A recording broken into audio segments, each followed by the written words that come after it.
भगवान श्री कृष्ण कहते हैं कि जब भी किसी कार्य को करने में अगर लालच होगा, बेईमानी होगी, जलन होगी, तो वो काम ना तो सही होगा, ना ही उसका परिणाम फलदायी होंगे।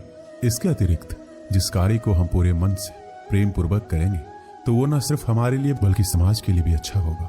जो व्यक्ति कामी प्रवृत्ति का होता हो, जिसके मन में लोभ होता हो, जो अत्यधिक क्रोधी स्वभाव का होता हो, उसके लिए नरक के द्वार सदैव खुले होते हैं। अर्थात ऐसे व्यक्ति को तो सिर्फ नरक में ही जगह मिलती है। श्री कृष्ण कहते हैं मनुष्य सब कुछ चाहता है पर सब कुछ उसे मिल नहीं सकता। आपको जो नहीं मिला उसके लिए पश्चाताप मत करो, जो आपसे अलग हो गया उसके लिए निराश मत हो। मैं सभी प्राणियों के हृदय में स्थित आत्मा हूँ। मैं सभी प्राणियों का आदि, मध्य और अंत भी हूँ। हर व्यक्ति श्री कृष्ण से जुड़ा है और श्री कृष्ण हर व्यक्ति से जुड़े हैं। वही हमारे आदि, मध्य और अंत है। ठंड या गर्मी, सुख या दर्द का अनुभव करें। ये अनुभव क्षण भंगुर है। वो आते हैं और चले जाते हैं। उन्हें धैर्य पूर्वक सहन करें। समय एक सा नहीं रहता। आज दुख है तो कल सुख भी आएंगे और सुख के बाद दुख भी आना स्वाभाविक है। आपको पूरे धैर्य और श्री कृष्ण पर विश्वास के साथ अपना जीवन निर्वाह करना चाहिए। सत्य कभी नष्ट नहीं हो सकता। अच्छा करने से नहीं डरना चाहिए। लोग अक्सर सच कहने से बचते हैं या डरते हैं, पर सत्य कभी छुप नहीं सकता, ना ही कभी मिट सकता है। कितना भी छुपा ले पर सच तो उजागर हो ही जाएगा। इसलिए जो बात सच पर आधारित हो उसे करने या कहने और मानने से कभी नहीं डरना चाहिए। जो हुआ अच्छा हुआ, जो होता है अच्छे के लिए होता है। कभी कभी विपरीत परिस्थितियां हमारी वर्तमान स्थिति को अच्छा करने के लिए आती। मन चंचल होता है, इधर उधर भागता है और किसी भी कार्य की एकाग्रता का दुश्मन है। लेकिन यदि वह व्यक्ति के वश में हो जाए तो इससे अच्छा कोई मित्र नहीं। मन को एकाग्र करना जरूरी है, बस थोड़े से प्रयास और अभ्यास की जरूरत है। श्री कृष्ण कहते हैं मेरे लिए ना कोई घृणित है, ना कोई प्रिय है, ना कोई निर्धन है, ना कोई धनी। बस जो भक्ति भाव के साथ मुझे याद करते हैं, मैं उनका हूं और वो मेरे। भगवान तो बस प्रेम भक्ति के भूखे हैं। जो भी उनकी भक्ति में लीन होता है, जो भी प्रेम से उन्हें याद करता है, वो सदैव उसका कल्याण करते हैं। जब भी आप कोई बुरा कार्य करते हो या अच्छा कार्य करते हो, आपको लगता है कि कोई देख नहीं रहा है, तो यहाँ श्री कृष्ण कहते हैं कि जो तुम कुछ कर रहे हो उस पर मेरी दृष्टि सदैव तुम पर है। इसलिए आप ये मत समझो कि आप अकेले हैं। आपके साथ श्री कृष्ण सदैव है। हमारी सफलता और असफलता इस बात पर निर्भर करती है कि हम खुद पर कितना विश्वास करते हैं। व्यक्ति जो चाहे बन सकता है यदि पूरे विश्वास के साथ अपने लक्ष्य पर लगातार चलता रहे। जिस इंसान के चारों तरफ नकारात्मक लोग रहते हैं, उस इंसान का मंजिल से भटक जाना तय है। कहते हैं मन के हारे हार है और मन के जीते जीत। जिस प्रकार सकारात्मक विचारों से सफलता मिलती है, उसी प्रकार नकारात्मक विचार असफलता के मार्ग की ओर अग्रसर करते हैं। क्योंकि जैसा हम सोचते हैं वैसा ही हम बनते जाते हैं और अपने विचारों के माध्यम से ही हमें नकारात्मक और सकारात्मक परिणाम मिलते हैं। अपने अनिवार्य कर्तव्य का पालन करें, क्योंकि क्रिया वास्तव में निष्क्रियता से बेहतर है। मनुष्य ही एक ऐसा प्राणी है जो कर्म करता है, इसलिए कर्म करना प्रत्येक व्यक्ति का धर्म भी है। कर्म करने वाला व्यक्ति कर्मवीर कहलाता है। इसलिए कार्य करते रहना खाली बैठे रहने से हमेशा बेहतर होता है। समय हमेशा चलता रहता है, कभी रुकता नहीं है। यदि आज आपका बुरा समय है तो कल अच्छा आएगा। इसलिए आप बिना किसी स्वार्थ के सिर्फ कर्म कीजिए, फल समय खुद देगा। ना तो समय रुकता है, ना ही एक सा रहता है, ये हमेशा बदलता है। सुख के बाद दुख, दुख के बाद सुख का आना अनिवार्य है। इस पर हमारा कोई वश नहीं है, लेकिन कर्म पर हमारा वश जरूर है। इसलिए सिर्फ कर्म कीजिए, वो भी बिना चिंता किए। समय आने पर फल अवश्य मिलेगा। जो अज्ञानी व्यक्ति होता है वो ये गलतफहमी पाल लेता है कि मैं करता हूं, सभी कार्य मेरे द्वारा किए जा रहे हैं, उसमें अहंकार घर कर लेता है। परंतु इस सृष्टि में जो भी हो रहा है वो तो प्रकृति द्वारा किया जा रहा है। अज्ञानता के कारण व्यक्ति में जो मैं का अहंकार जन्म लेता है तो उसका पतन होना निश्चित है। श्री कृष्ण कहते हैं कि वो किसी के भाग्य के निर्माता नहीं है। व्यक्ति खुद ही अपना भाग्य लिखता है। आप जैसा बीज बोएंगे आप वैसा ही फसल काटेंगे।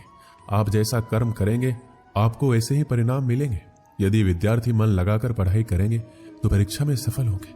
इसलिए हर व्यक्ति का भाग्य तभी बदलेगा जब वो ऐसे कर्म करेगा। पृथ्वी, जल, अग्नि, वायु, आकाश, मन, बुद्धि और अहंकार, ये मेरी प्रकृति के 8 विभाग हैं। जो कुछ भी है वो वर्तमान में है। जो बीत गया है वो नहीं आएगा और जो आने वाला है उसकी चिंता नहीं, बल्कि खुले हाथों से वर्तमान का स्वागत करें। श्री कृष्ण कहते हैं मन उन लोगों के लिए दुश्मन की तरह काम करता है जो इसे नियंत्रित नहीं करते, और जिसने अपने मन को जीत लिया है उसके लिए मन सबसे अच्छा मित्र है।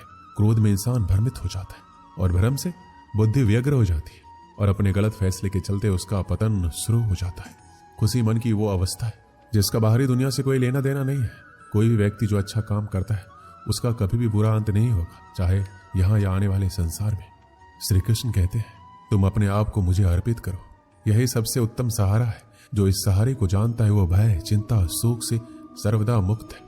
इच्छाओं में कमी ही सुख की कुंजी है। उम्मीद ही आपको रिश्ते में कमजोर बनाती है। उम्मीद का जन्म आपके मन में ही होता है। शांत, नम्रता, मौन, संयम और पवित्रता ये मन के अनुशासन है जिसे तुम अपना समझकर मग्न हो रहे हो। बस यही प्रसन्नता तुम्हारे दुखों का कारण है। कर्म मुझसे नहीं चिपके रहते क्योंकि मैं उनके परिणामों से जुड़ा नहीं हूं। जो लोग इसे समझते हैं उसका अभ्यास करते हैं, वो स्वतंत्रता और खुशी से रहते हैं। मेरा, तेरा, छोटा बड़ा अपना पराया मन से मिटा दो, फिर सब तुम्हारे हैं, तुम सबके हो। आप अकेले आए हैं, अकेले ही जाना है, इसलिए खुद पर भरोसा रखो। एक गरीब किसान को उसके एक मित्र ने कुछ बीज दिए और उसे बताया कि बीज बांस के पेड़ की उस प्रजाति के हैं जो बाहर के देशों में पाए जाते हैं। इन पेड़ों की ऊंचाई 90 फीट तक होती है। किसान ने वो बीज अपने मित्र से लिए और उन्हें अपने खेत में बो दिए। उन्हें आशा थी कि जिस दिन वो बांस के ऊंचे पेड़ बन जाएंगे उन बांसों को बेचकर वो अच्छी आमदनी करेगा और उसका परिवार एक अच्छा जीवन जी पाएगा। वह उन बीजों को पानी देता, देखभाल करता, रात में भगवान से प्रार्थना करता कि उसके सपने पूरे हो जाए और इन बीजों से 100% परिणाम मिले। वह रोज अपने खेत में जाकर देखता कि बीज अंकुरित हुए हैं या नहीं, लेकिन उसे उनमें कोई भी परिवर्तन दिखाई नहीं पड़ता। इस तरह 1 वर्ष बीत गए, लेकिन उन बीजों से अंकुर नहीं फूटे। अन्य बीज समानतः 1 सप्ताह में अंकुरित हो जाते थे और कुछ महीनों में ही फसल आ जाते थे। उस फसल के द्वारा ही किसान के परिवार का भरण पोषण होता था। किसान सोचा करता कि इस तरह आज तो उसका गुजारा चल सकता है, लेकिन उसके सपने पूरे नहीं हो सकते, ना ही उसका भविष्य संवर सकता है। बांस के पेड़ों की बदौलत वह अपने सुनहरे भविष्य के सपने देखने लगा, लेकिन समय बीतने के बाद भी वो बीज अंकुरित नहीं हुए और किसान को अपने सपने और आशाएं टूटती हुई नजर आने लगी। उनके मन में शंका उत्पन्न होने लगा, कहीं वो बीज सड़ तो नहीं गए। 1 वर्ष और बीता, लेकिन बीज अंकुरित नहीं हुए। दूसरे किसान और उसके गांव वाले उसका मजाक उड़ाने लगे। वह उन बेकार की चीजों पर अपना समय और परिश्रम व्यर्थ गवा रहा है। सबके ताने सुनकर किसान विचलित होने लगा। उसके मन में ये भय समाने लगा कि कहीं सचमुच वह अपना समय और परिश्रम ऐसे कार्य में तो नहीं लगा रहा जिससे उसे कोई प्रतिफल नहीं मिलने वाला है। 1 साल और बीत गया, लेकिन बीज के अंकुरित होने के कोई चिन्ह दिखाई नहीं पड़े। लोगों ने किसान का मजाक उड़ाना जारी रखा, लेकिन किसान ने आंशिक भय के बाद भी अपने मन में छोटी सी आस बांध रखी थी, इसलिए उसने लोगों की बातों को दरकिनार कर उन बीज की देखभाल करना जारी रखा। ऋतुएं बीतती गई और किसान एक चमत्कार की उम्मीद में बीज को रोज पानी देता रहा, उसका देखभाल करता रहा। लेकिन 4 साल बीत जाने के बाद भी एक भी बीज अंकुरित नहीं हुए, जिससे किसान की उम्मीदें थोड़ी और कम हो गई। लेकिन फिर भी वह उन बीजों को पानी देता रहा। समय के साथ किसान की आशा कम होती चली जा रही थी, लेकिन भगवान पर उनका विश्वास अटल था। उनका विश्वास था कि भगवान उसके परिश्रम का फल उसे अवश्य देंगे। 5 वर्ष बीत जाने के बाद अचानक एक सुबह गांव के लोगों को उस किसान के चिल्लाने की आवाज सुनाई पड़ी। वो सभी अपने घर से बाहर निकले। उन्होंने देखा वो किसान अपने खेत के सामने खड़ा होकर खुशी से चिल्ला रहा है। पास जाकर देखने पर सभी गांव वालों की आंखें फटी की फटी रह गई। किसान के खेत में बांस के बीज अंकुरित हो गए थे। किसान की खुशी का कोई सीमा नहीं था। 5 साल बाद उसकी मेहनत सफल हुई थी। वह खेत गांव वालों के आकर्षण का केंद्र बन गया। बांस के पेड़ तेजी से बढ़ रहे थे। 5 feet, 10 feet, 20 feet, 50 feet, 70 feet, 80 feet और 90 फीट। 5 सालों से खाली पड़ा किसान का क्षेत्र मात्र 5 सप्ताह में 90 फीट बांस के पेड़ों से बढ़ गया। इस चमत्कार को देखकर सभी दंग थे। उधर किसान खुशी से फूला नहीं समा रहा था। वो बांस के पेड़ न केवल उसके परिवार का बल्कि उसके कई पीढ़ियों का भरण पोषण करने वाले थे। वह रह रहकर भगवान का धन्यवाद कर रहा था। उसे समझ आ गया था कि जो उसे सीख मिली है वह अमूल्य है। अपने सपनों का बीज बोने और उसे यथार्थ में परिणित करने के लिए रोज उसका पोषण और देखभाल करने की सीख मिली थी। उसने लोगों की नकारात्मक बातों पर ध्यान न देने का पाठ भी पढ़ लिया था। उसे अपने भय और शंकाओं से परे हटकर अनवरत परिश्रम करने का महत्व समझ लिया था। साथ ही भगवान पर उसका विश्वास और अटल हो गया था। किसान ने पूरे गांव के सामने एक उदाहरण प्रस्तुत किया, जिसके बाद गांव के अन्य किसान भी अपने खेतों में बांस का पेड़ उगाने लगे और धैर्य से हर दिन उसकी देखभाल करने लगे।